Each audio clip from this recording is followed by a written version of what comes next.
Hello guys, in this video I'm going to show you how to resolve or repair system servers exception with blue screen of death. So let's begin. Now this error typically stems from corrupted or outdated drivers and system files. The first step we need to do is using SFC scan now. This ensures that these files are scanned and replaced if needed. So click on the Windows button over here, type CMD, command prompt, run as admin. Okay.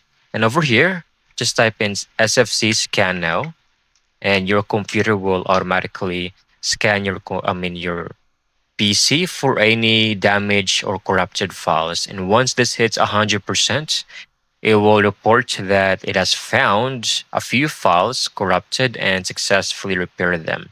Then you can simply close, refresh, restart your computer, and that's it. Most likely, you should have already fixed this error in your Windows 10 or 11. I hope you found this video very helpful.